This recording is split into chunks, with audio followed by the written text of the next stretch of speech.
Hi അസ്സലാമു അലൈക്കും, welcome back. അപ്പോൾ ഇന്നത്തെ വ്ളോഗിൽ ഈദ് ഷോപ്പിങ്ങും ഇഫ്താർ പ്രിപ്പറേഷനൊക്കെ ഉൾപ്പെടുത്തിയിട്ടുണ്ട്. അപ്പോൾ ഇതാ ഷോപ്പിങ്ങിനായിട്ട് ഞങ്ങൾ ആദ്യം പോയത് മലപ്പുറം പ്രീതി സിൽക്സിലായിരുന്നു കേട്ടോ. അപ്പോൾ മക്കൾക്ക് വേണ്ടിയിട്ടുള്ള ഡ്രസ്സ് എടുക്കാൻ വേണ്ടിയിട്ടാണ് ഇവിടെ വന്നത്. അപ്പോൾ ഇതാ ബോയ്സിൻ്റെ സെക്ഷനിൽ എത്തിയിട്ടുണ്ട്. അപ്പോൾ എൻ്റെ കൂടെ എൻ്റെ അനിയത്തി ഉണ്ട് കേട്ടോ, അവളാണ് വീഡിയോസൊക്കെ എടുത്ത് തന്നിട്ടുണ്ടായിരുന്നത്.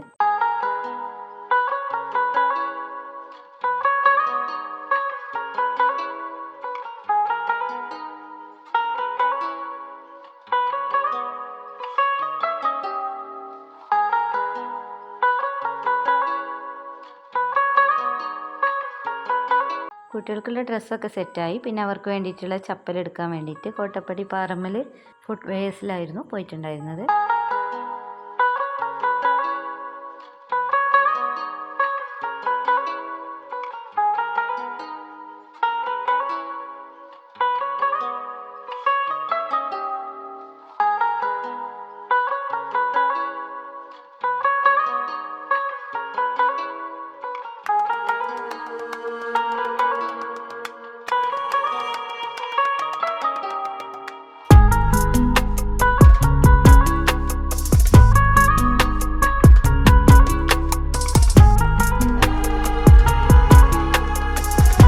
ചപ്പലൊക്കെ എടുത്തിട്ട് പിന്നെ ഞങ്ങൾ വന്നത് കോട്ടപ്പടി മൈലപ്പുറത്തുള്ള മോഡല ഫാഷനിലാണ് കേട്ടോ.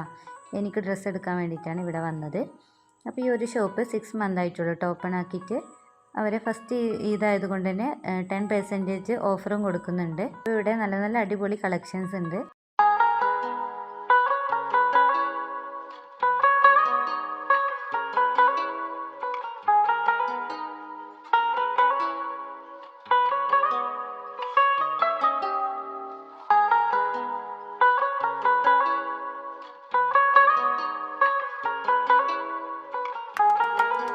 ഈ കളർ എനിക്ക് നല്ലോണം ഇഷ്ടമായിട്ടുണ്ടായിരുന്നു കേട്ടോ. പക്ഷേ അതിൻ്റെ ഷാൾ വന്നിട്ട് ഒരു ഒതുങ്ങി നിൽക്കാത്തൊരു ടൈപ്പായിരുന്നു കേട്ടോ. അപ്പോൾ അത് വേണ്ടെന്ന് വെച്ചു.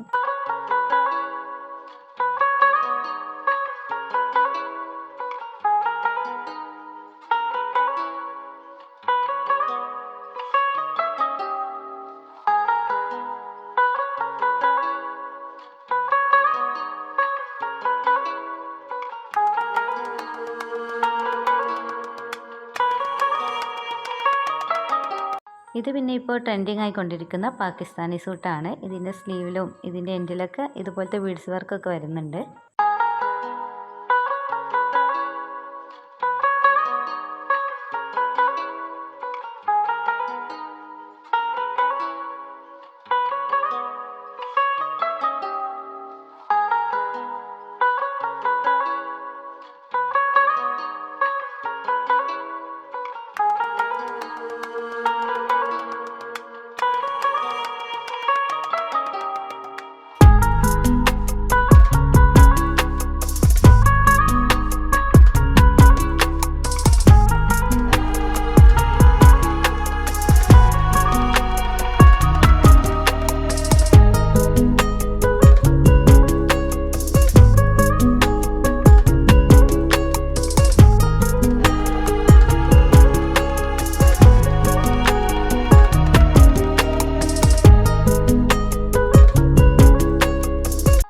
ബ്ലൂ കളർ ഡ്രസ്സ് നല്ല രസമുണ്ടായിരുന്നു കേട്ടോ കാണാൻ.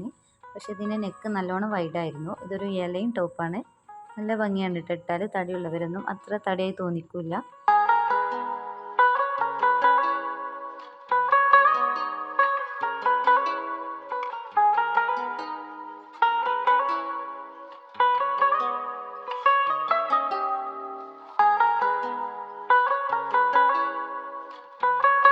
അങ്ങനെ എനിക്കുള്ള ഡ്രസ്സ് സെറ്റായിട്ടോ.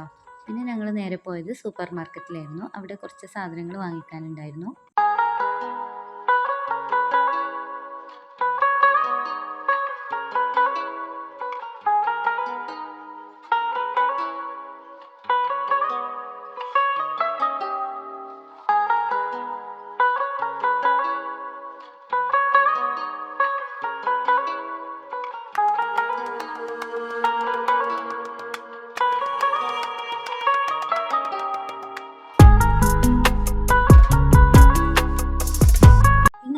വീട്ടിലേക്ക് പോകുന്നു കേട്ടോ. പിന്നെ അന്ന് ഇഫ്താർ പ്രിപ്പറേഷൻ ഒന്നും വീഡിയോ എടുക്കാൻ പറ്റിയിട്ടില്ല. അന്ന് നല്ലോണം ടയേർഡ് ആയതുകൊണ്ട് തന്നെ വീഡിയോ ഒന്നും എടുത്തിട്ടില്ലായിരുന്നു കേട്ടോ. ഉള്ള സാധനമൊക്കെ വെച്ച് തട്ടിക്കൂട്ടിയതായിരുന്നു. അന്ന് അനിയത്തി ഉണ്ടായിരുന്നു കേട്ടോ ഹെൽപ്പിന്. വേറൊരു ദിവസം എടുത്ത വീഡിയോ ഈ ഒരു വ്ലോഗിൽ ഉൾപ്പെടുത്തിയതാണ്. അപ്പോൾ ഇന്ന് ഞാൻ കുഞ്ഞിപ്പത്തിരി ഉണ്ടാക്കാമെന്നാണ് വിചാരിച്ചത്. അപ്പോൾ അതിന് വേണ്ടിയിട്ടുള്ള ചെറിയ ജീരകവും തേങ്ങയും ചെറിയുള്ളിയും കൂടെ ഒന്ന് മിക്സിയിൽ ക്രഷ് ചെയ്തെടുക്കുകയാണ്. ഇതാ ആവശ്യത്തിനുള്ള വെള്ളം വെച്ചിട്ടുണ്ട് കേട്ടോ. ഇനി അതിൽ പൊടി ഇട്ടിട്ടൊന്ന് വാട്ടിയെടുക്കണം. നമ്മൾ പത്തിരിപ്പൊടിയൊക്കെ വാട്ടിയെടുക്കൂലേ, അതുപോലെ തന്നെയാണ് കേട്ടോ ചെയ്തെടുക്കുന്നത്. ഇത് ആവശ്യത്തിനുള്ള ഉപ്പ് വെള്ളത്തിലോട്ട് ഇട്ടെടുക്കുന്നുണ്ട്.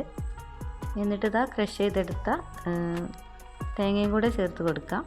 എന്നിട്ട് പൊടി ഇട്ടിട്ട് നല്ലോണം ഒന്ന് വാട്ടിയെടുത്തിട്ട് കുഴച്ചിട്ട് നമുക്ക് ഓരോരോ കുഞ്ഞു കുഞ്ഞു ബോൾസാക്കി എടുക്കാം.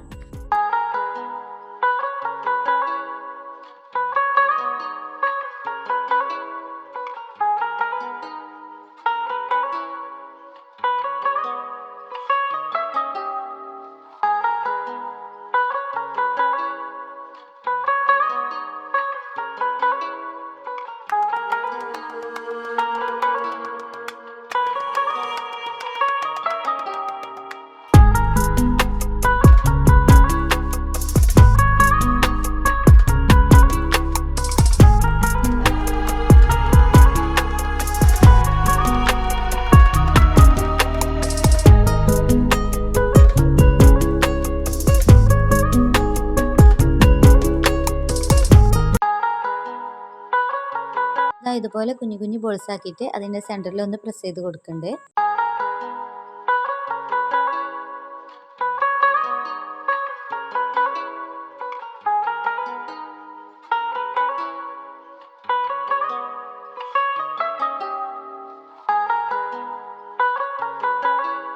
അപ്പോൾ എല്ലാം ഇതുപോലെ ബോൾസ് ആക്കി എടുത്തിട്ടുണ്ട്. ഇനി ഇതുപോലത്തെ ഒരു നൂൽപുട്ടിൻ്റെ പാത്രത്തിലിട്ടിട്ട് ഒന്ന് സ്റ്റീം ചെയ്തെടുക്കാം. അല്ലെങ്കിൽ ഏതെങ്കിലും സ്റ്റീമർ ഉപയോഗിച്ചാൽ മതി കേട്ടോ.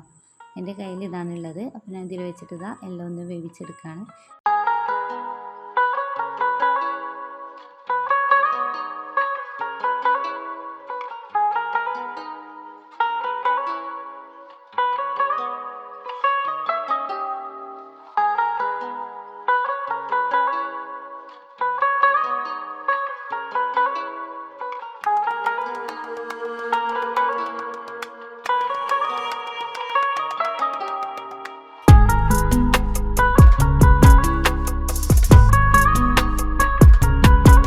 ബീഫ് കുഞ്ഞിപ്പത്തിരിയാണ് കേട്ടോ ഉണ്ടാക്കുന്നത്. അപ്പോൾ അതിലേക്ക് വേണ്ടിയിട്ടുള്ള ബീഫ് ഒന്ന് വേവിച്ചെടുക്കണം.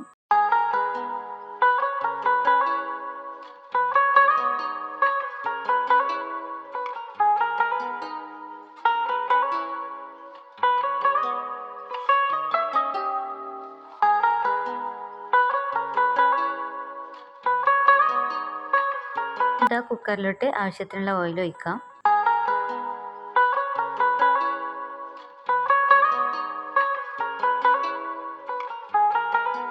ഇനി ഇതാ വലിയുള്ളിയും പച്ചമുളകും ജിഞ്ചർ ഗാർലിക് പേസ്റ്റും കൂടെ ചേർത്തിട്ട് നന്നായിട്ടൊന്ന് വഴറ്റിയെടുക്കാം. ആവശ്യത്തിനുള്ള ഉപ്പും കൂടെ ചേർത്ത് കൊടുത്തിട്ടുണ്ട്.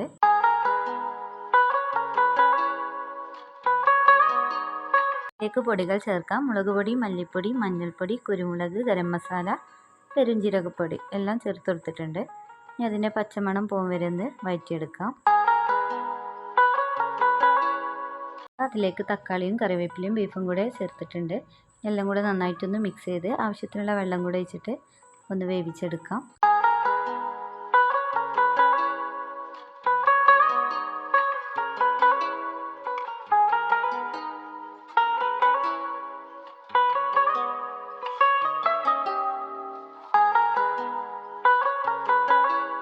അപ്പോൾ ഇതാ കുഞ്ഞിപ്പത്തിരിയൊക്കെ നന്നായിട്ട് വെന്ത് വന്നിട്ടുണ്ട്.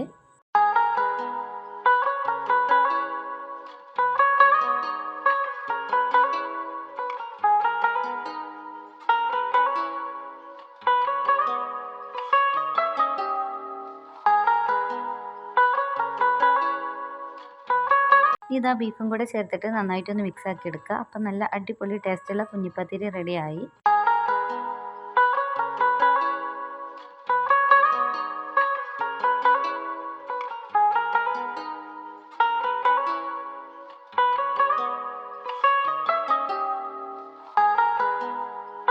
കുഞ്ഞിപ്പത്തിരി ഉണ്ടാക്കി ഒരുപാട് ടൈമായിട്ടുണ്ടായിരുന്നു കേട്ടോ. അപ്പോൾ പെട്ടെന്ന് എന്തെങ്കിലും ഒരു സ്നാക്സ് തട്ടിക്കൂട്ടാന്ന് വിചാരിച്ചു.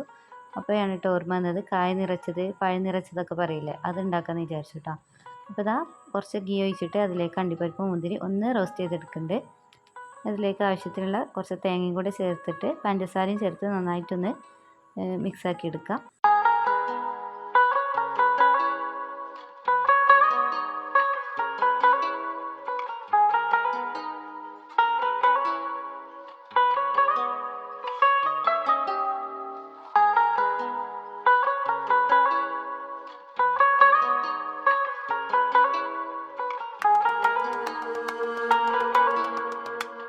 പഴം ഒന്ന് ഫ്രൈ ആക്കി എടുക്കണം. അതിന് വേണ്ടിയിട്ടുള്ള ഓയിൽ ഒഴിച്ച് കൊടുത്തിട്ടുണ്ട്.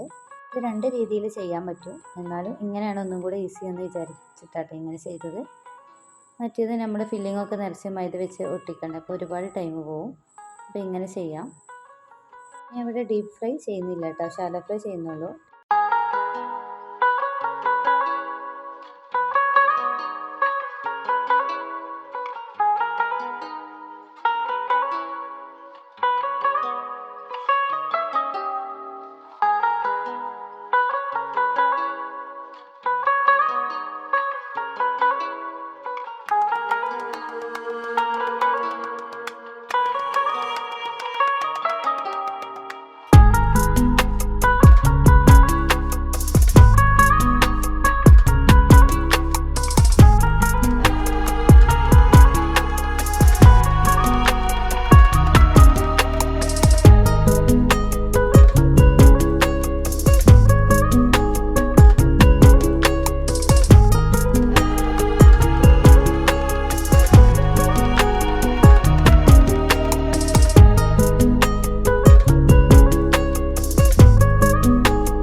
കായ നിറച്ച് റെഡി ആയിട്ടാണ്. വേണമെങ്കിൽ ഇതിൻ്റെ സെൻറ്ററിൽ ഒന്നിങ്ങനെ കട്ട് ചെയ്തിട്ട് വെച്ച് കൊടുക്കാം. അപ്പോൾ ഈ വീഡിയോ ഇവിടെ വൈൻഡപ്പ് ചെയ്യാണ്. പുതിയൊരു വീഡിയോയുമായി വീണ്ടും കാണാം. ഓക്കെ.